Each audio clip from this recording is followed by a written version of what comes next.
Mane kamano nyakoro mga juang kamora mora mitire ka utul makende mamusini oyaore kamora mora mitire ka chako ka chel kod gone obongo nyakalaga nyasach polo gi piny ero kamano mayon ma piny kendo wachako romo kod in kodan mondo miwago mbaka kendo watwake wechogo mabende mulo oganda kendo mulo ya wuto na gidin kurang juang kaka wono mana kaka manyisi ndo jicheng maka wono tarik prario dwe mara dek gigana reo kod pro kod auchiel nyakoro mga juang wadbedo ka chel kod twak makende wan kode kende kendo wago mbaka nito ang'o mosebedo katimore to en lokruok mage mabende koro odhi kelo ne kacha Kisumu East kato bende wadhi go kode mbaka ni to gin okenge mage to kang' mane mabende koro party no ma UDA osekelo kanyo koro mga juang ende bende kawuono chieng' ma kawuono bende wadhi timno kacha limbe kachiel kod moluor Ker William Samoei Ruto med kete mane Chuny Onagi TV kama wadhi go mbaka kendo bende wadhi dwaro pach mondo nyiswa ni to en ang'o mabende neno koro mga juang ponono ni dwa mondo donje twak machalo koda kamandi wakauthul makende mondo miwarwaki Luos Facebook pages mago mag Chuny Onagi TV, TikTok Chuny Onagi TV, YouTube Chuny Onagi TV. Kama tae Chuny and Steve James aka Nyakwar Nyaronyo wanto mato Chuny Onagi TV Adundo Jaluo. Wachako twak marwa eyo machalo koda kamandiel. Amigosi Ayugi Mbuta George akathul makene mamusinito uchiu nade. Erokamano achiew maber kendo ne onagi duto te amoso uto ne oyawre uru. Kamano. Mokwongo mor kabisa mar bedo kod okinyi masani kech wan kan gi jatelo wan gi jakoma party ma UDA Kisumu County wan gi jatelo limowa mosna wuto nagi Kisumu East kachiel kod Kisumu duto tego ganda maneni ni party dinade. Erokamano mokwongo kaka iwacho no aneluonga ni George Ayugi kata jomoko luonga ni Mbuta jing mong'ere ahinya. George Ayugi Mbuta ni samoro nyapinyi to en wuod kanye to akanye to en ng'awa. George Ayugi Mbuta ni ma wuod Kisumu County ka monyuol Nyalenda. Nyalenda George Ayugi en wuod Ezekiel Ayugi Wasingo. Ezekiel Ayugi Wasingo ma en wuod Ambrose Nyamonywa Wasingo. Ambrose Nyamonywa Wasingo nene jaduong' manowuok piny mar Seme mobiro Kisumu ka ne gin owete ariyo machielo iluongo ni Silman Nyamonywa. Magi duto te ne gin yawuot Nyamonywa. Kane gibiro Kisumu ka ne gidwa Kisumu ka ne pod ni nono kendo ne lo jaduong' ne gidwa Kisumu ka iluongo ni Nyaori. Kisewinjo kama Nyaori kakara nene kama nene amene meni maka men tigo wadu kisego wadu piny tiktimni nade tipimo kama wanyu wike ne timni nade emikao to kinde no nyalo paro ka koro wapo nyuolo Kisumu ka ni do kaka papu kama tito gere greso got kanyo no. Kanyo nene kama ne en chalo park makanyo nyakeche mane ntiere the antelopes ntiere wild animals nen bungu. Koro George Ayugi di oiko kwar mare Nyalenda to kata mana Sediman waiko ka Nyalenda dalawa wuon wuodi tie Nyalenda kamano ka kwara. Kendo George Ayugi ni en okeu Kasaga makwara monyuolo babana. Okendo nya Kasaga miluongo ni Ouya Nyarogendo. Ouya Nyarogendo de wuok kamoro ni Kasawino. Kuseng'e Kasawino kama Kasawino market nitiere. Kanye korwe Ouya. Ma Ouya ni bende onyuol gi wuoyi ma iluongo ni Adamba. Ma Ouya kano kende gi Ambrose odhi Nyalenda to ng'ama nowe dalagi kanyo en ng'awa Adamba. Ma kiwinjo kabiluongo ni Kadamba ka intiere Kasawino. Mano koro kane gi baba mara monyuola. To George Ayugi koro sani to dak Nyamasaria kama mama na nogoye dala. Kano wawe Nyalenda wano kama osepong' ka kwarwa to ne wawuok wabiro Nyamasaria. Dala mama miluongo ni Kaluoch kata to kod gi Peter Ongo kanyo. Koro kanye kama ne mama na ogoye dala to George Ayugi to koro gedo malo mamolego at kucho kaachiel gi Nyalunya primary school. Koro sani adaka Tokim miluongo Nyalunya primary school ni Katokim. Mano koro en Kolwa. koro Mbuta ni wuod Kolwa. Mbuta wuod Kolwa. Kamano. To Mbuta ma wuod Kolwa ni, Mbuta osomo Kasagam Primary School. Kochakore higa mar 1986. Kasagam Primary School, matimo class 8 Kasagam Primary School kanyo mawuok abiro Muslim, ni Muslim Secondary School. Mane Muslim Secondary School nitie bath DHT noluongo ni Indocha. Koro Ayugi ni wuod Kasagam, wuod Kisumu mokendo nyaka Sagam. Nyar Chief Onunga. Mano jaoda maduong' mokwongo. Basto Ayugi ni ka dongo Kisumu ka. Madongo Nyalenda. Tapari ni kanyo wadongo gi yawuoyi mathoth kabisa, mamoko be sani unyalo neno ka nie siasa oko kaka wuono. To en ng'wono ma Nyasaye ni adier kiwuok Nyalenda kacha chande, ma Nyasaye otimo ni ng'wono mare midhi bo lam Nairobi michak iduogo kendo dala dwaro gimoro tipako mana Ruoth Nyasaye. Ayugi ni nowito wuon mare kanie form 1. Ma Ayugi ni ne ng'ama timo tich mag mijengo. Kigero skul miluongo ni Jalar Academy. Ayugi ne tiyo tich e port Kisumu ka. Paya nitie meli mene biro miluongo ni Ukerewe. Mane biro ting'o kong'o. Ayugi ma koro ini nok baba Ayugi. Ayugi ma Ayugi ma in. Koro Ayugi ma an. Otiyo tich ma mijengo mondo support go himself ka puonjore godo. To mondo okony godo be mama mare kaachiel gi nyithindgi. Koro Ayugi ni en a good example mar bottom up economic model miwinjo ka party marwa wacho. And aparo ni kawacho ni kamano to kodi nyalo winjo maber na Ayugi owuok samosomo Muslim, samosomo Muslim to otiyo e port mwalo peny kocha. Opango bia Ukerewe. En gima ni piako pango saa 2 okinyi, nyaka kiny saa 2 okinyi. Nitie 24 hours. Nikech Ukerewe ni kane biro kao kong'o kowuok Kenya Breweries katero gi Tanzania. Noting'e gang'o? Meli. Iluongo ni Ukerewe. Ka in e port mwalo piny kanyo kidhi winjo ni Ukerewe. Mano meli ma Tanzania miluongo ni ng'anene. Joka ginene. Iluongo na Madi.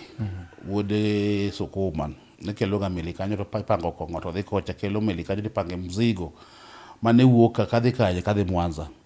Mane gimogolowa oko moyawo wang'wa kaachiel gi tich mane watiyo Nyalenda. An Nyalenda kanyo kana dak ga mane od dana. To dana kanyo kana dak nauso ga mana mandas. Achungo kinyi tatedo mandas. Tawuok okinyi to sabun to gi fridge nantie ko thot kanyo.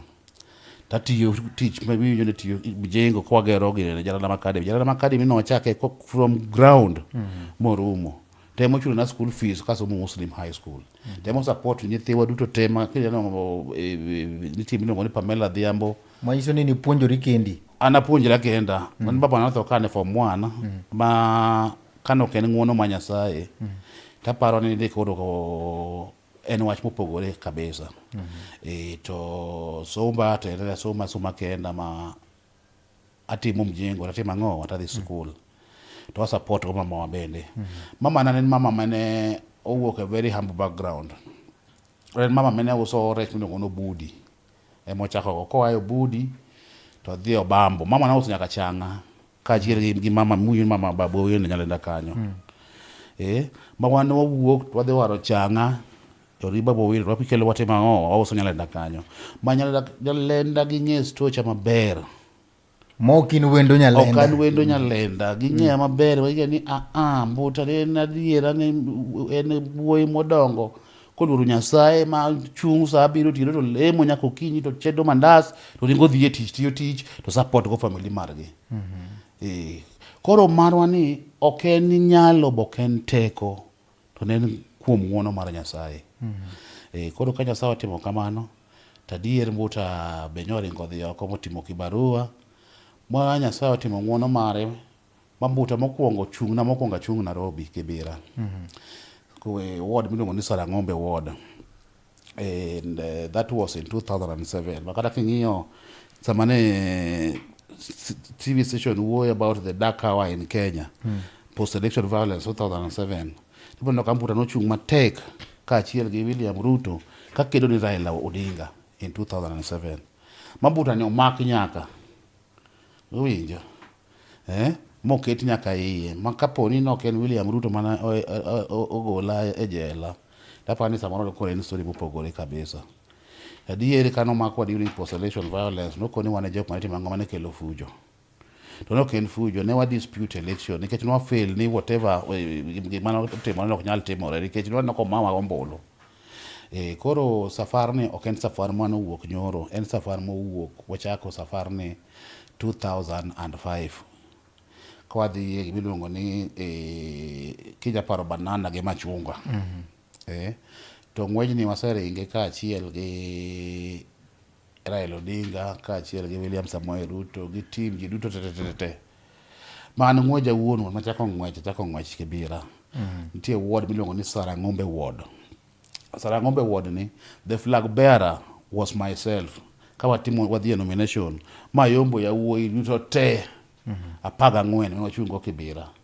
Sarang'ombe ward. That was 2007. Koro makosa manotimore momiyo Mbuta ne ok obedo go councilor nikech Mbuta ne dwa bedo Nairobi governor 2007. Aparo ka koro atimo ala kamoro ni Rumbek ne kama Southern Sudan kocha. To naromo gi Fidel Odinga ne a lot of business in Sudan. Mine gula Rumbek mokela capital magire Juba. Koro atiyo Juba ka mo wacho ni wuod wegi oda dhi bed gavana ma Nairobi. Nyaka ibed gavana, nyaka ichung ang'owa, ichung councilor. Ma en minogola Juba kwa biro kanye Nairobi. Kwa chopo Nairobi to namanya kura ma wuotho kuom ja Kibera. Ma ja Kibera ma diere moro jono ng'e mang mer Mbuta en ng'ama chalo nade. Ma yombo dhana 14. To makosa manotimore ni ji kanondik ni Mbuta Lukaso instead of George Ayugi. Iwinje maber. Koro kinde no noyudo ka secretary general mar party ne Anyang' Nyong'o. Koro karo dik Mbuta Lukaso, kwa tero certificate ko ni to koro goda ne ID mar ID en George Ayugi. So mano emeno ka Sarang'ombe ward ng'ama nodhi ombo Kibera ne en ja SDP. Ketwa wito ko mar ang'owa mar ODM Sarang'ombe ward. That is 2007. Kawatiko 2007 kanyo donga ko ni post election notimore. Koro post election violence kana notimore to wan nokona ni kamato makwa. Geti an mana flag bearer meno rito Raila Sarang'ombe ward. To an mana rito kura mar Raila mar Lang'ata rito ni Lang'ata constituency. Ka achiel gi nyamin Raila miluongo ni Ruth Odinga. Aparo ni Ruth Odinga kobiro e siasa ma Nairobi to jakom Raila Odinga no yie lweta. Makata eno owuon onyalo confirm no mano. Koro ng'wech mwaseringo ka achiel gi Raila Odinga. To en ng'wech manochako 2005. Iwinja. Koro kotimre 2008 to waloso sirikal. To waloso sirikal kung'eyo gimano timo maber bas pongo violence no pogo sirikal diere. Nusu mukati kama unyo kanini nusu mukati. Nusu mukati ni ogol nusu mukati ka anan kanye ananie. Koro William Ruto emanoro bwana bila Charles Keter. Charles Keter, by that time he was the MP mar Belgut constituency. Emano biro ira manogola kanye. Ogola mokela ire. Bang' mano to koro nanja ting' ndaye mar William Samoei Ruto ka en minister mar agriculture. Atingo ne William Samoei Ruto ndai ka en minister mar agriculture mok chieng' moro achiel koro ka gichako yware within ODM mano koro Raila Odinga jomoko be koro tiaye mach koro ni William Ruto nyaka time nade nyaka dhiyo. To William Ruto luonga chieng' moro achiel anyalo paro gimoro saa 12 okinyi to gona simo to kwa ni bia ne office. To ka dhi office to kwa ni ng'eni ministry mar agriculture ni an gi some intel ni jogi dhi gola ka. To kada no gola ka tabo we iki hang. To William Ruto appoint a member mar Sugar Arbitration Tribunal together with Justice Francis Tuyot and Madam Oda Owakwabi. Sugar Arbitration Tribunal ne en doho mar kelo kwe kata iluongo ni gini a dispute resolution mechanism within the sugar stakeholders. Ne gima ne tranquility in the sector. Mar kelo kwe ng'eni and sugar arbitration tribunal was established under an act of parliament, sugar act of parliament iwinja maber of 2001. And atiyo a sugar arbitration tribunal for 3 years for 1 term. In kana tieko tich sugar arbitration tribunal to kapo nene tribunal to wachako party moro. Waneno kane ng'ane ne nitiere party mane William the president nokawo niluongo ni UDM. Mene mar Major ng'ane ne the late Major mane thought jalango cha iluongo ni Major ng'awa. I think Major Cheriot. Koro kan waneno ka party ne nitiere ne onge society to nwawacho ni wachak party maro miluongo ni URP. URP en party miluongo ni United Republican Party of Kenya. Myself, I was the national organizing secretary for the United Republican Party of Kenya. At Kakwachako Party. We were only 3, I can remember. And myself, George Ayugi, nitiere wuoyi miluongo ni Victor Biegon, wuodi Kericho kae. Menokele gi MP ma Belgut, Charles Keter. Kaachiel gi Nixon Korir, masani en PS mar land. Koro ne wan dhano adek. Wachako party miluongo ni URP. Koro William Ruto was the party leader. And there were a number of people. Ne wantiere gi Cyrus Jirongo, ne wantiere dhano tu ng'ane ne Kaparo became the chairman after that. And then Nixon had to step down for Kaparo. Mondo Nixon obeyed executive director of the party, and Kaparo became the chairman.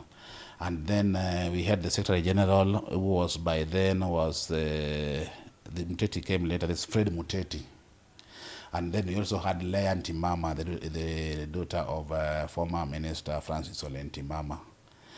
So kwa timu URP, watiyo gi URP for the 2 terms. Actually, watimo 1 term, and then the second term, to ne watimo ngo disband URP because we wanted one party. Koro former chair ulongo ni Jubilee. Kachingeni URP nochako coalition gi TNA. To koro samori ngeni these parties kaka sani nano ka wantiere gi ODM to gi UDA. Samori ngeni ochalo polygamy family doho ma ini wuoke odi chata ana wuoke ot machielo ni. Koro President Uhuru and the Deputy President by then, William Samoei Ruto, agreed that we disband the URP and TNA, and we form one party, miluongo ni Jubilee.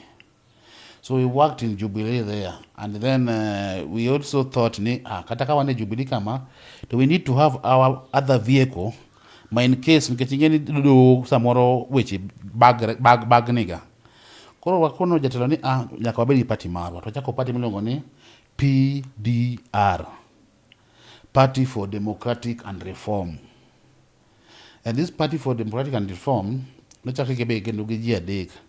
Machiel kuomgi koro en mama mara miluongo ni Mama Felgona Ayugi, Atieno Ayugi. Mano mama monyuola. And she was the national chairperson mar Party for Democratic and Reform. Iwinja maber kabisa. Koro kwa chako Party for Democratic and Reform, to nwako ni PDR, Party for Democratic and Reform, ne peke dhora iya. Koro wabiro gi coil up idea miluongo ni UDA. Wabiro godo. Ma UDA ni kakoro wachake, to koro ne nitiere kama koro wakelo former senator Mama Chakos miluongo ni ng'ane Mudhama. To wakelo nominated senator miluongo ni Maina. Madam Maina. Nominated senator Madam Maina. Veronica Maina. And then wachako wakelo kendo Korane manoja od Kaparo gini obiro koro wadaso party maduong' miluongo ni UDA. And kapok wadaso this UDA, Mbuta koro wuok Sugar Habitation Tribunal, Mbuta Lake Victoria Lake Victoria South Water Services Board as a director, and also the chairman of the strategic, the chairman of infrastructural development within the board. Chairman of all the infrastructure in the board, Lake Victoria South Water Services Board. So they also worked for 3 years, and atieko tich kanyo. Koro Mbuta, muna none Mbuta, dabedo privilege as one of the founder members mag party miluongo ni UDA. Though the person menekoro waketo mbele ni Mama Felgona Atieno Ayugi. Mama nwan ochung women rep Kisumu County last election. Moyudo kura 6,785 majomo gone Kisumu County. And then that time I remember Kisumu County, the entire Kisumu County, no kura over 10,000 votes for the UDA party. Kura paroni up to there, pano inyalo bedo gi kulo who is Mbuta Lukaso or George Ayugi. Nyakura magajuang kamura maramitira kautul makena magoniro kamano madunga nyakom kete mana Chuny Onagi TV Adundo Jaluo no kautul makena mondo mi George Ayugi Mbuta ogonika chambaka ngama en kamoyae nyaka kamuchope nikeche sigana ni ber kabisa oganda kata mana jukisum nyaka ngenito iyagi pati kanye. Iyagi pati kanye tangomo miosiro William Samuel Ruto. Kwa mga juwange ndino mabere kabisa umyo medikete mande Chuny Onagi TV kendo kwa chako mana twak marwagisane. Macha no amia mono myo set mono ground nyiso neto George Ayugi Mbuta nga manade. Nikecha Duond Onagi benda wachutulo kacha mono myo wa winji story wa winji segana kawa neno to dinade. Kwa chaka nyakura mga juwange. Kalure gi story mabende kore miyo wani kaka iwuodhi chalo ngama George Ayugi Mbuta gisani bende koro abero convince ni i support Samuel William Ruto nikech nochung kodi kama tek kabisa. Koro kawana chako jogi kelo ngero. Kech anano kidongo kacha ka bende wacho ni itiyo matek kendo idhie school kendi isomo kendi mabende samoro ni niga nyuola bende nyalo kuny lakini onge ngama nyalo makubadi. Onagi nogo ngero ni kikigen mwandu owadu. Erokamano.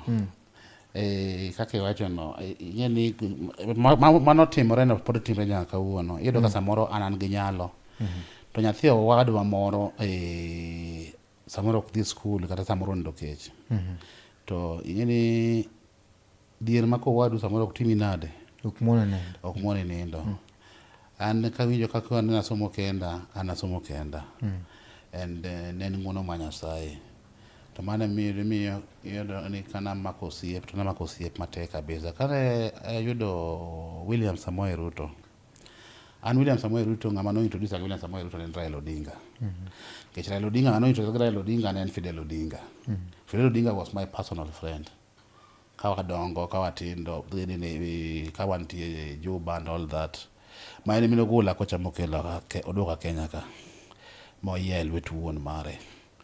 And family mar joka Odinga tapani be osechung koda maber nikech kata king'iyo mana nyamin Raila miluongo ni Ruth Odinga no Kisumu women rep has stood by me makata kana ringa dhi nyombo no kogolo dhiang' momiya mokona timra nade.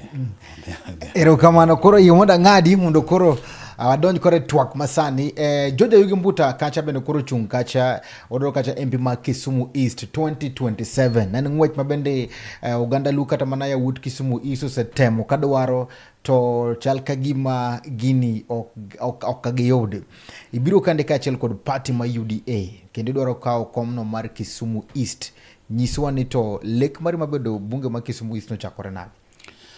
Erokamano mokwongo tik awacho ni king'iyo Kisumu East kwa ng'iyo history kwa dok chien ka wawe Shabir ne wantiere gi wuod Kajulo moro niluongo ni Gor Sungu honorable Gor Sungu and Gor Sungu notiyo tam ariyo Kisumu East constituency.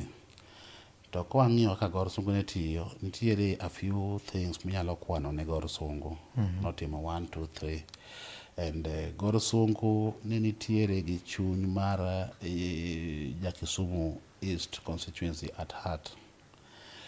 One, wang'iyo mbunge mwango kawuono miluongo ni Shakil Shabir. Ng'eni I respect wa jowa to samoro chanda ni to moindi Shakil Shabir yomboga nade ma every now and then wata ko biro different part to time nade oyombo to iyudo ka samoro wan kaka jo Kisumu East wan ma samoro wasebedo ka kwan achiel te achiel paro achiel dongruok te achiel ni wang'iyo ni ang'o manade mwanyalo timo thurwa ka mwanyalo timo lokruok thurwa ka. Shakil Shabir okodak Kisumu East. Shakil Shabir odak Rift Valley. Ma ode kikadho kidhi gi Serem kidhi kata Kakamega ode ni Kurio kocha. Ma ng'ama okodak Kisumu East constituency to kata mana chiwo boko nyaro boko timo ang'owa okendo nya Western Province. To sabor beto ni en ng'ama oawo koma samoro interest mar the community menade onge go e chunye. Nikech adiera king'iyo tik king'iyo somo ma sani Kisumu East wan gi very poor wasetimo marach kabisa kendo wasedok piny kaka Kisumu East skul ma Kisumu East nikech samoro policy ma the leadership ma within Kisumu East oketo in place samoro sombwa sani dok piny kendo aneno ka generation moro dhi kethre ka nikech nyati poni wach moro achiel school miluongo ni ginene Nyalunya Secondary School. Nyalunya Secondary School en school mawuok e Tokoda e Bathoda kama talana. Nyalunya Secondary School en school ma an kaka George Ayugi Mbuta asetimo negi a few things ma wase donate textbooks, wase computers, a lot was in the school, but performance has been going down. And not only Nyalunya Secondary School, almost all the schools mantiere Kisumu East constituency. My really propelled me, mana seek some audience. Kana the Kisumu the county director of education, atimo kode mukutano, tapenje what is happening. Tokoya ni ka performance the piny to samoro kinya discuss koda ber ki discuss gi TSC nikech TSC emo employ the teachers directly. Koro amba diera katimo ng'wono madhi amanyo Madam Mitei, the CEO mar Teacher Service Commission, matimo kode meeting e office Nairobi. Ma wakoni Kisumu East to report dok piny membo yuaka ni kata mana mbunge mari yanyona jopuonje. Koro education team nare dok piny. Madam Mitei opango mo oora back to the county maromo gi Josephat Kamau ma en TSC regional commandant mar TSC. Mwatimo kadhi office neno ni Josephat noluongo the entire team nyaka director mar education. Koro wadang'ani to shida nitiere kanye. Adier, we found out a few things. Number one, Yedoka school ma Nyalunya Secondary School, why don't need the principal is retiring Dumarangwen. And the second one, which I don't need Bukuna Secondary School, Mantiere Riat, opposite that in Riat, manning any last polling center Mark Kisumu East. The principal ma Bukuna Secondary School be retire in June. Wacha kwa hilo niki ni Nyamasaria Secondary School. Be madam Nyamasaria Secondary School retire in July. And then challenge wacha kwa hilo kinen go to Nyabondo. Go to Nyabondo Secondary School pokubedo gi substantive principal kata head teacher. Majok miyologa gin jok miyologa samoro en deputy head teacher to the hold brief. Ni head teachers okudwa dhi kucha boro. So ne wawuoyo mwakoni unga ka TSC en mandate maru ma ensure ni japuonju post kacha chande mu meet the demand mage. Koro what we agree no the miluongo ni stakeholder forums mar stakeholder mag education within the constituency. Kamotingo elected leaders, totingo sub-counties, director of education, totingo elders, all the teachers, principal. So that is what we are doing currently now. Because what of ni kuku marre matimre Kisumu East ni owuok kanye. Nikech kwa weyo ni wadhi yudo the kind of ease mwayudo Nyamasaria, the kind of ease mwayudo Nyalunya, the kind of ease mwayudo Kisumu Town East constituency, then waketho generation moro ma will never feature again. To wacha kwa yudo ni Kisumu Town East ni is the only constituency in the Republic of Kenya maonge gang'owa gi boarding school. And personally, kana neno wachni, adiera naringo ng'wech ma ywak ne PS Dr. Raymond Omolo mokwongo. Makono PS Omolo ni wantie gi challenge Kisumu East ni waonge boarding school. To mano samore matima ng'owa ema dwaro somo piny. Mano ko wacho wadonjo sirikal. Adier PS Omolo notiyo matek mo facilitate wa mawanyiewo a few things to some of these schools kaka Nyamasaria Secondary School. Hadani maki managi kanyo wadhi break matin kata weche magoala kang waduogo tedhi nyiso wakacha bende lek mabende dwa kelo na jo Kisumu East gino mabende dwa loko Kisumu East aneno kacha kisemulo kacha weche motono kachel kod mag somo kendo okenge mabende sagoyo mar neno ni Kisumu East odo kacha somo maber. Nyakora mga juang med kete mana kanyo kang waduogo telo no mara rio to Moluor George Ayugi Mbuta dhi nyiso ni to odwa tero Kisumu East kanye. Kete mana Chuny Onagi TV wadogo bang samachok. Ma en Duond Onagi.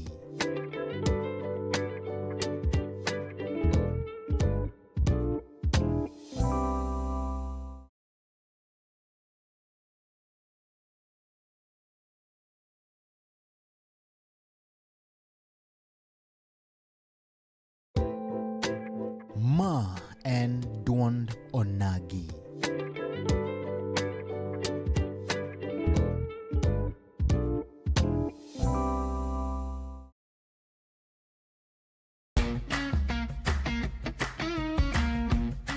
Looking for furniture that speaks comfort, style, and strength?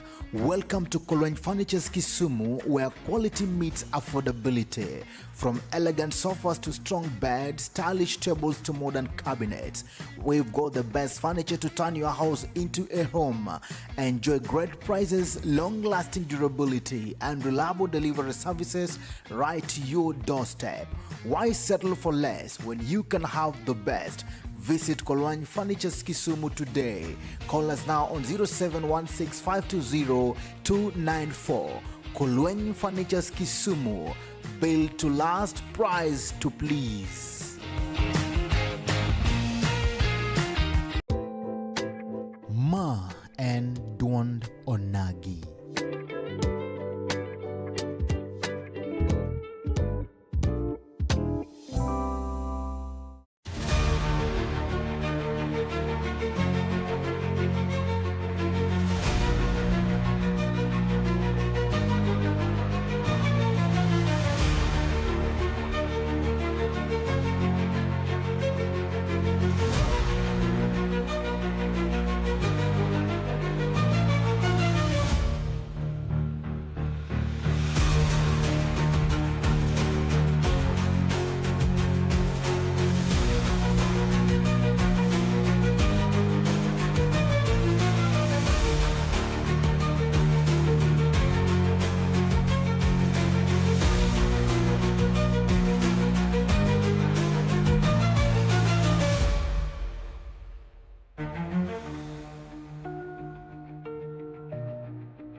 Erokamano nyokora mgajwang kamora mora mitira ka thul makenda magoni erokamano madonga ahinya kuom medo kete mane Chuny Onagi TV Adundo Jaluo kama pod wambeko kaachiel kod moluor George Ayugi Mbuta ma en kacha jakom mar UDA Kisumu County kendo jachung' e komno mar Kisumu East 2027. Wacho ni kwaduogo e telo mar ariyo wadhi chako kaachiel kod somo ote ma kapok wasomo ote nyokora mgajwang ada kawo thul makenda mana nyimi kendo kacha George Ayugi Mbuta mondo onyiswa ni to lek ma en godo ni Kisumu East so wacho kacha weche mag somo mondo nyisi jo Kisumu East ni magi ma ema bende koro dhi kelonu kaka mbunge maru. Erokamano. Mokwongo kapok abedo mbunge to asediko gi jo Kisumu East. En gima duong' kabisa wadwaro ni Nyamasare Secondary School this year bedo boarding school. Kasagam Secondary School bedo boarding school this year. And Obolo Secondary School bedo boarding school this year. I have held a meeting. Asema mkutano gi skunde gi. And nitiere mama yudo kaka kwa gidhi Kasagam Secondary School. Giwach ni nyithindo osebedo ka samoro nindo to watime illegally. Koro ne wachako process mo apply procedure kaka school bedo boarding school through the Ministry of Education. Personally, atimo mkutano gi PS for Basic Education, Professor Bitok, over these boarding school issues, Martin Bedo Kisumu East. And Nyamasari had already made a request to the Ministry of Education for $40 million for infrastructural development, of which after my meeting, they had approved 15 million first batch for infrastructural development. Mondo school been elevated to a boarding school. Kasagam Secondary School challenge magintiere godo and giwangoni bill mar stima bedo malo. And what we are going to do is to give them solar panels. Iwinjo mondo gibed ni otieno ginyalo use the solar panels. Manade miyo gikisebede telo kose kata igane. I think it's something mune gobeno sa team. It's in the pipeline. And normally kaka watiyoga most of the assignment which magtimo those installation waketo chairman mar the constituency miluongo ni Peter Liso Deyo. Mano watimo sani. And Obolo Secondary School boketo bedo nini the boarding school. And then Nyabondo nyawakodi nyakwamegi substantive principle. Manyabondo by the end of this month you know substantive principle. And we agree Niki our school to Nyamasaria will get a new principle. Second, not Nyamasaria, Nyalunya will get a new principle because Nyalunya principle work end of this month. And then we also agree ni wadwa golo jopuonj mabeyo e skunde moko oko wacha wakel kae mondo wabo bede gi nyithindo mowuok oko mobiro somo kanye e Kisumu East. At the moment nyithi Kisumu East thoth gi wuok Kisumu East mokadho dhi somo oko. Tingeni sama school ma boarding nitiere gweng tingo nyaka gweng malo nikech mama moro biro kanyo boya uso mukati ngeni nyithindo ero mukati boya okar soda boya okar chima and all that. And pesa margine mari boarding chabe bro chopo kanyo bo transform gweng kanyo. However small but the team or transform the gweng. The other thing I want here godo infrastructures, roads. Last evening nyoro gotieno atimo meeting gi the chairman ma budget committee miluongo ni Mheshimiwa Tandi MP ma Alega Usonga. And we had agreed and Tandi also told me Mbuta mae serikal kende momiyo gi free hand mar tiyo gi budget nikech luo kai kama osebedo kothir all this time. Ma for the first time a history mar Kenya wan gi 39 roads migero Nyanza ka migero luo Nyanza 39 roads mabedo tarmacked luo Nyanza pokro timore ga e Kenya gidhi mbele. Ingeni kose pass through the committee magwedo keto oketge budget gindaji madhi mbele and it's doing it now.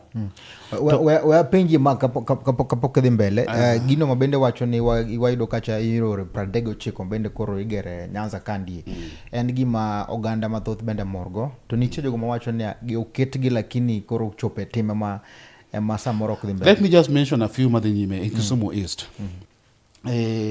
First we got money town kai the dual Kisumu boys Mamboleo to nye that duol like a D39 gi dimo sechaki. yes ema kwano ni gini that is one the second one wantiere gi mambo leo miwani moroni ibinjo it is 4.9 something billion. The third one wantiere gi ginene wantiere gi rabuor Kibos road mana biko itimone tamaking bas wantiere gi cheptelit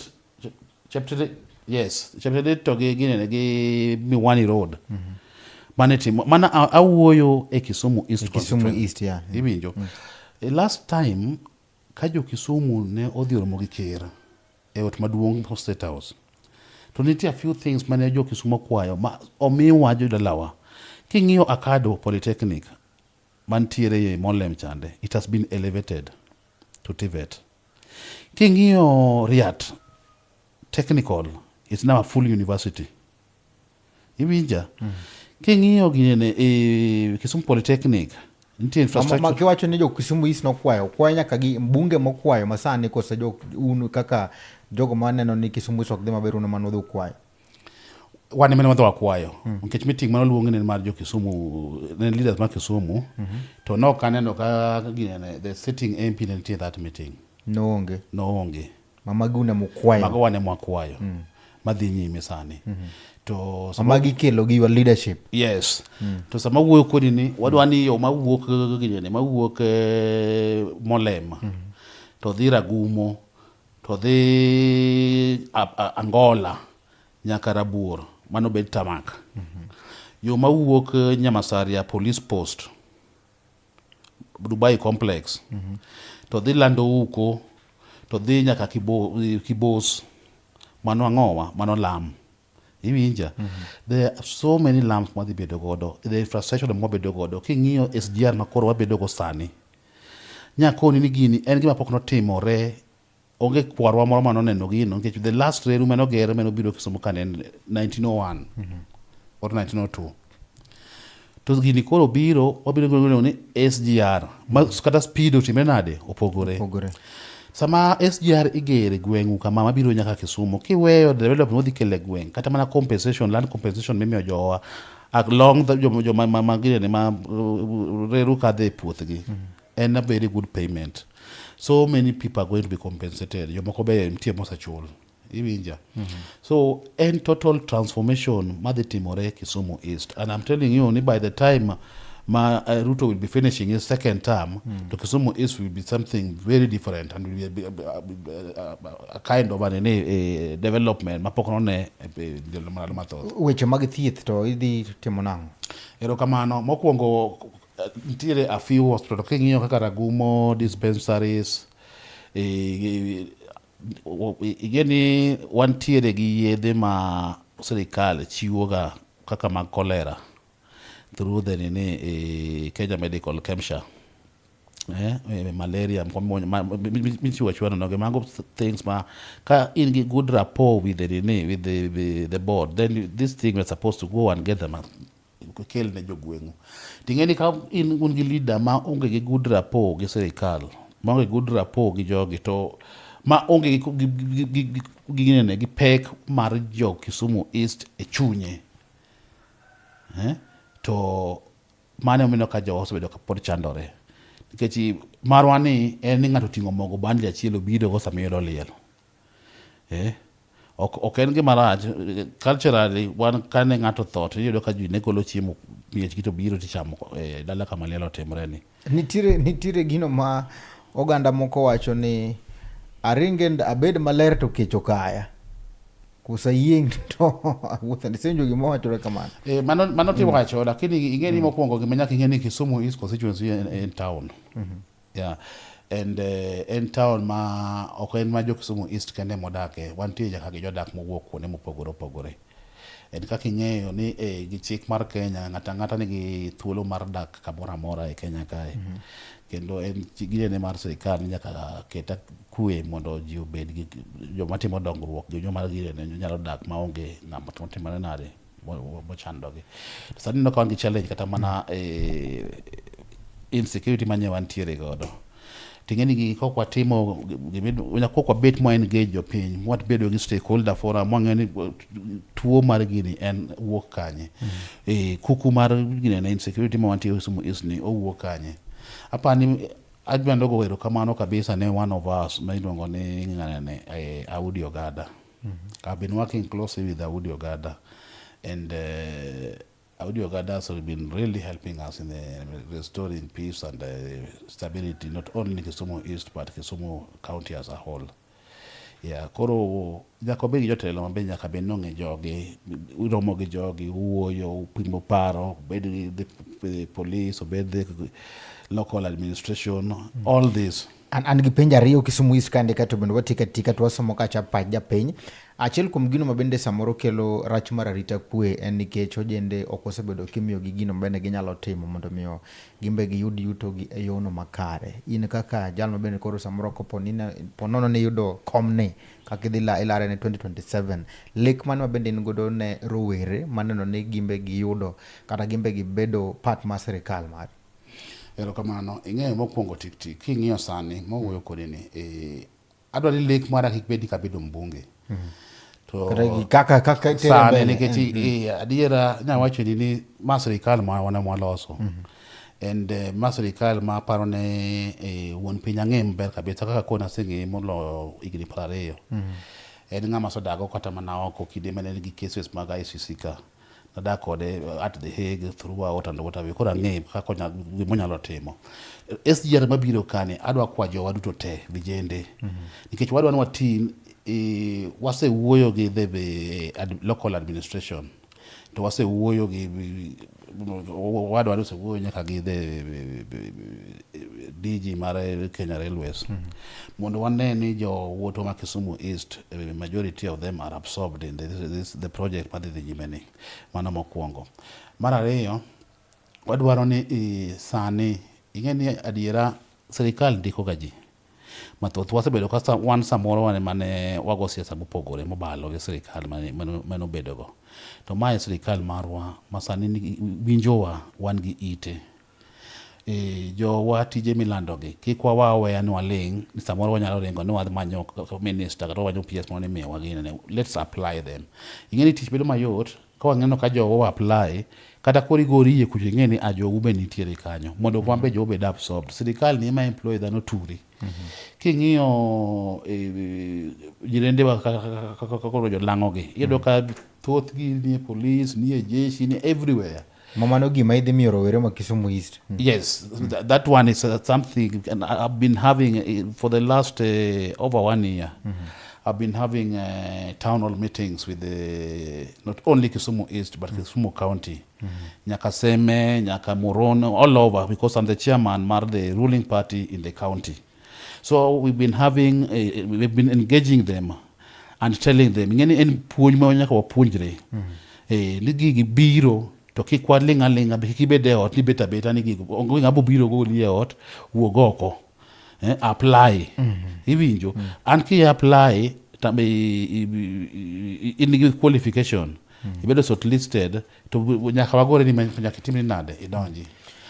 Erokamano iwu maber kabisa kendo ang'eni jo Kisumu East wacho ni mae telo maber kendo jatelo bende dhi terowa ka achako e okang' mamalo. Iwacho kacha kichako ni luoro nitiere kendo iwacho ni gima chando jo Kisumu East ibe pod iwuoro ikia nang'o matimore kod oganda ma jo Kisumu East ni kaka mbunge masane nyalo bedo ka yombo kuom higni go duto te. Iwacho ni jo Kisumu East ok gin e par achiel, okun kamoro achiel. Sani bende aneno ka bende ugolo yawuot Kisumu East mo ingo yawuoyi 4 no bende koro dhi laro koma achiel. Ichungo tiko kacha ma UDA, tiere jogo ma bende chungo tiko mar ODM. Ok ne kama seche moko nyalo kelo kacha kendo mwanya moro ma bende koro mbunge masani kendo chak yombo nikech en odhi kaka independent un kacha gi ja UDA wan kacha gi ja ODM bende parties ariyo tende ni ka ng'ane odhi koni udhi pogo kura uneno ni ma odhi time nang'o. Erokamano ing'eyo ni mokwongo it's the first time mokwongo ma UDA field candidate Kisumu East constituency and wang'e maber ni Kisumu East constituency maka jo East gin jok mar liberals jo mariek gin jok ma ok ging'i chama to ging'iyo tim mar ng'ato. Mane momiyo ineno ka samoro Kisumu East kae kaka ODM en popular party in Luo Nyanza to Kisumu East gin gi wach mar ODM no. Nikech samoro ging'iyo ni wang'iye ni ng'ane dhi timo ang'owa to mae mokwongo ma UDA oketo candidate Kisumu East yo ODM ok nyal ywak nikech for the past years gisebedo ka gifil candidate to rem nade to rem. Koro aparo ni jo ODM be beda very nini gibeda very honest to Kisumu East gi ae giwe UDA deal gi independent cha mondo waor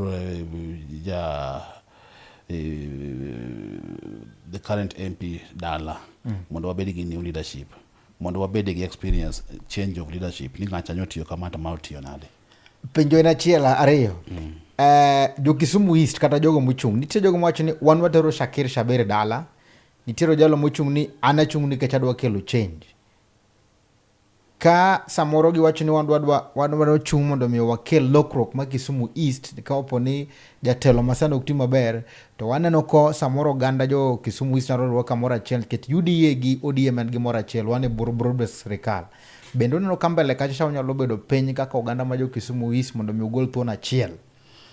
Erokamano wacho maber ing'eyo king'iyo kata candidate mwachungo do Kisumu East wakawa achiel mar ja ODM miluongo ni Seth Ochieng. Seth Ochieng is my neighbor and one osiepe and one give something more agree with him ni nyaka wabedi gi lokruok Kisumu East. Mano is something ma agree gi the ODM ni at all cost nyaka wabedi gi lokruok ang'owa Kisumu East. Koro bedo gi lokruok Kisumu East en ni donge ng'wech to waringo to wadhi neno mbele ni to chalo nade but maso ni lalruok nyalo bedo mbele ka lalruok nyalo bedo mbele ka winjruok gima duong' kabisa ma wacho ni kana ni kabisa ni nyaka wabedi gi lokruok Kisumu East.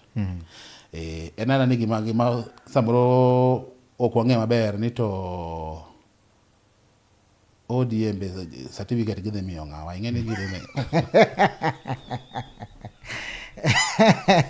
ero kamanya kora mga juang mak madai kanyo asoma ne ka ote mag jan neno mar Chuny Onagi TV gi jaera ma Chuny Onagi TV mondo mi waneni to japiny to wacho nango kora mga juang ma Duond Onagi wagomba kakande kachiel kod moruor George Ayugi Mbuta mabende koro chunge komno mar Kisumu East wan kande kachiel kod wan kage ilongo ni Brian Jobita mano director mar Diaba CBO owacho ni nyis jatelo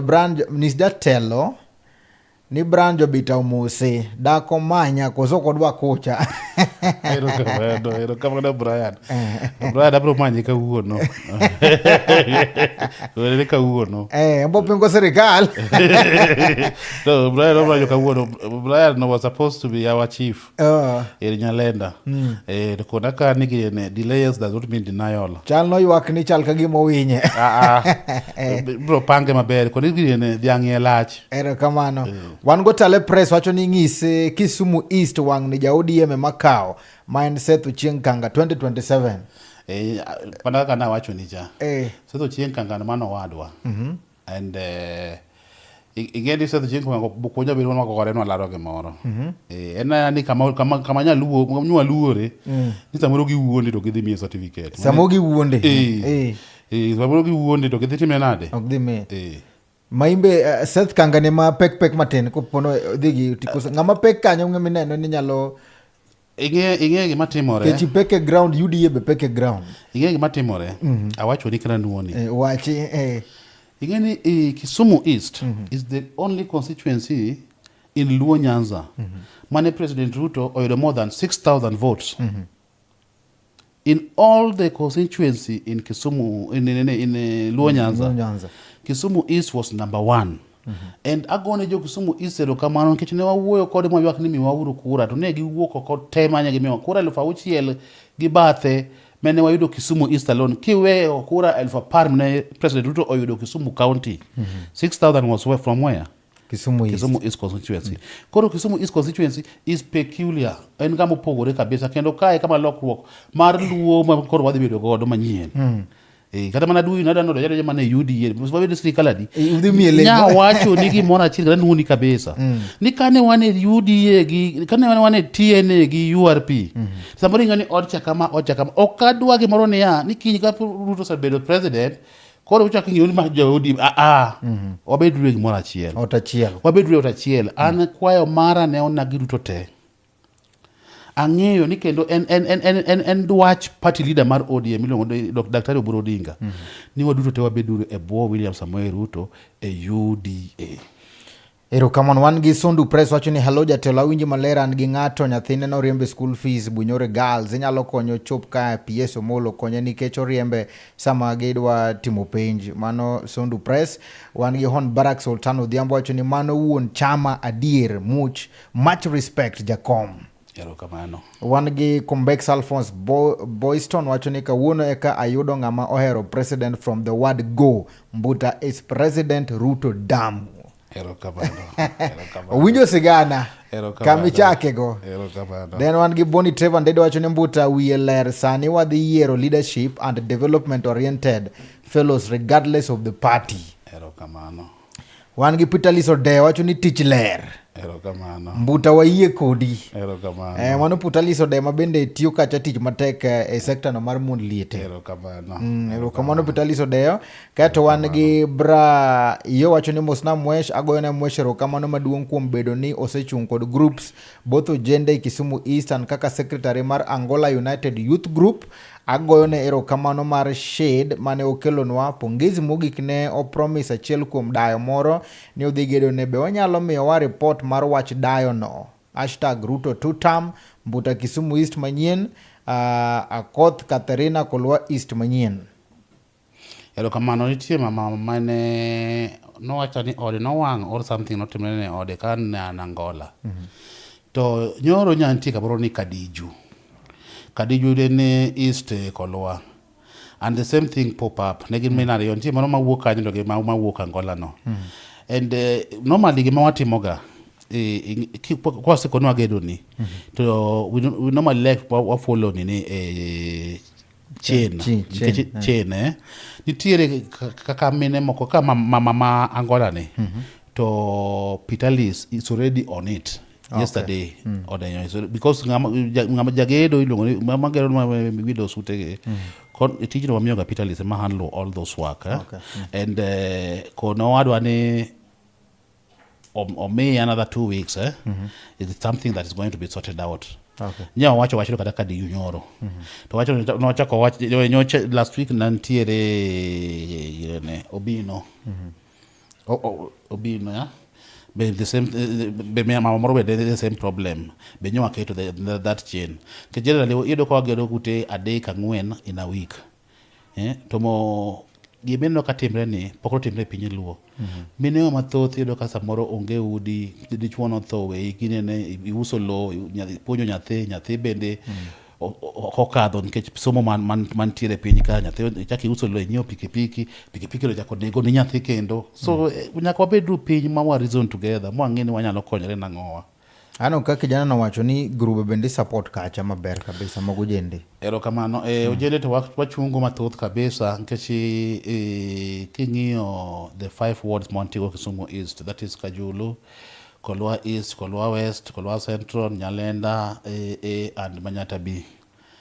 Aparo ni in all the wards asechunge vijende go king'iyo kaka Kolwa Central wasego ni Garambe kata majo boda mondo for their own empowerment wagero negi shades and nitie a few mabe wa promise some motorbikes monego bene watimo wa deliver to them and king'iyo Nyamasari Achiro kacha chande last week I was there. We are supposed to give them light Obino market onego bene wachiwo light kisawa chaka pingi mandi bende udhi golo candidate mar governor counties makalugara wacho ka Kisumu county bende udhi candidate madhi chung e position mar governor gi chama mar gi otiko mar UDA county kamane Kisumu UDA is going to field candidates all over. I don't have been very clear to you. gima nyaka ing'e ni en lamo marwa kata wan jo UDA ni jo ODM otim gine ne NDC mar gi kwe. En samoro ing'e kaka jabedo ga. Ting'e ni gima nitiere ni kaka nawacho ni kenda nuoni kabisa. En lamo mara kendo en kwayo mara. Ni wan onagi. Kik wa support Ruto to warengo wachak wadoge kokun magwa ni parties. Let us support Ruto wholeheartedly gi jeshi mwamiye mag jo UDA te. Iwinja. Mondo sirikal cha wabed gi sauti maduong'. Asene bete sirikal mar Uhuru mar TNA gi URP. Asene ka jigore yie kuno. En kwayo mara ni watemuru kaka nyalore to wa support William Ruto to wabi gi bandera mar UDA. Mano kwayo mara. Mondo kiny kama sirikal. Igeni gimoro man samoro ni gine jichako yore ni wabedo sort change niti MOU manager Raila Odinga ndiko ka entiere NDP LDP ginak mene wejo ni coalition agreement no ne kibako kawo mowito ma jowa pod nigi chungu kawuono mar joma notamo Raila bedo president in 2007 en kwayo nane joluo kendo nonagi duto. With the kind of investment ma President William Ruto kelo e piny Luo kae, with the kind of trust ma President William Ruto omiyo Jaluo, ma President William Ruto against all odd ma jowadwa mawuok ewi got malo jo Uhuru Kenyatta. For the first time wabedo gi finance minister. For the first time wabedo gi attorney general. For the first time bang' tho Ayugi wabedo gi PS for interior. Ruto cannot trust wagi all these things just for supporting him and maintaining him the status quo mar gene mene jensi dwani mondo riembe ogolego cha to miyo wagigi ka wachung gi President William Ruto kaka party kaka Luo community nwa support UDA ang'o nyachamo William Ruto ang'o nyachamo miyowa to kasa ni William Ruto waketo ne pressure ni omija ODM the deputy president is just a name jodalawa. Kaponi you're not in good terms with the president, deputy president egima problem maduong kabisa en kwayo mara ni de wakwa urlemu mathoth mo PSS gi mo CSS ne sirikal William Ruto wawere gi wach mar deputy president no. In isewuotho gi President William Ruto kuom thuolo malach kendo ng'e personally kaka osiepni ng'e kaka jatelo ng'e gigo mabende osetimo. Kinano ka bende itemo lombo kandi oganda Luo mondo mi odonje sirikal. Ang'o momiyo iparo ni nitiere jogo ma pod pingo kendo ok ne ber ma William Samoei Ruto kelo? En ang'o matimore? Nitiere wuondruok madhi mbele kande koso nitiere gino mabende jomoko ma ok gine ma samoro nyalo kono yawuot Onagi? Kamano kaka iwacho no William Ruto aseng'e mathoth more than 20 years. To William Ruto is a man of his word. Ko wacho ni kamano mane gimotimo. And jomini no katemo oppose William Ruto. Igeni kata mana Yesu dala gine ok obedo accepted. Jogo nyaka bedi for a society to be a society nyaka bedi gi all those kada mag jogo. So gima nitiere adire makende mantiere ni William Samoei Ruto to the dog as the president. To kata pod ywak mara pre ywak ne jowa dewa paro gino matut. Kawuono William Ruto onyalo kawo buru keto buru as the deputy president. And then with a few CS, I mean, in CS to we want power. Okay, na power no buru ga doge. Oburu ng'eyo ni kata mana samoro CS moko are ineffective or kunyal make decision. What they want is that power, and that real power will come ka ogandawa or support William Ruto, not only supporting him as the president, but they were working uniform machal gi mare. Ibinjo. Ka en Manchester no, ka en Arsenal wadudu wate wadwa ng'owa. Jasi mar Arsenal. Wadhi kwa tikum jakom kendo jatelo. Kuodh ne oganda Luo. Ni mopogore kachiel kod projects ma William Ruto osekelo e pacho kande kata mana ne Onagi. Ang'o mabende ang'o mabiro mbele kanyo maber ma samoro mopondo ma Onagi kia? Erokamano. Ang'eyo ni sani to wuon piny ne timo some appointments. Mm-hmm... . And kanyo bire loch, nyaka nyo biel loch donge is down koro 3 years ma jok manyo bed appointed ngene Uhuru kanye wuok to no appoint ji mang'eny kabisa nyaka moko ne gigine ne gi back date to it's good ni sani koro opportunity to watch thuolo nitiere jowa chung kar tiendgi kanyo matunda mathoth biro piny luoka but I can confirm to you in the new appointment of President Ruto the timo and the new replacement mag these state corporations matunda mathoth biro piny luoka en dwaro wan kech wadwaro ni kata mana TSC omi Jaluo as the CEO adier king'iyo kata mana for the first time in Kenya history Kenyatta University the vice chancellor now is a Luo, Mr. Luos.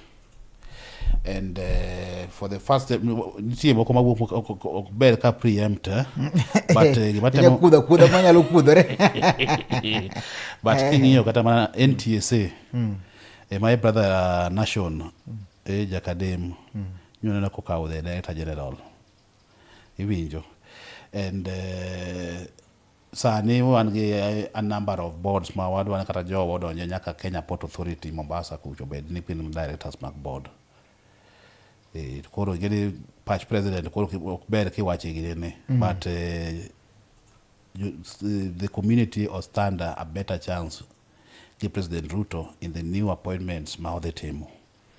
Erokamano kano wuothe bunge kacha nyoro nitiere kwayo moro achiel mane jo bunge bende no okotemo kwayo kacha ni kane kerne nyalo to ne opare kazi kwa kazi mtaani mabende nondiko ganda jo Kenya rowere mang'eny kabisa mana achiel kuom kwayo margi mabende ne giketo kacha pande mano ka keto ni kanyo inyalo wacho gimoro kata nyalo wacho kamano kaeto nitiere kwayo moro kama bende nitie kijana ma jalo mondiko kandi wan ka Chuny Onagi TV kapo ne ng'ato bende oyudo kony kech ging'eni ma ginyalo romo kod dara nitiere iluongo Sondu Press kapo kwa tieko nondio kanyo ni hello jatelo awinjo maler an gi ng'ato nyathine oriemb school fees kech wang'eni magi be gik motimo konyo go bendo chando an hello jatelo awinjo maler an gi ng'ato nyathine oriemb school fees Bunyore Girls nyalo konyo chop kanyo apani mano en ginamo ne kanya unga kako timo ko kamano nyakoro mgajwanga ka thul maken magonero kamano madunga ahinya kuom kete mana e Chuny Onagi TV kapo kwa tieko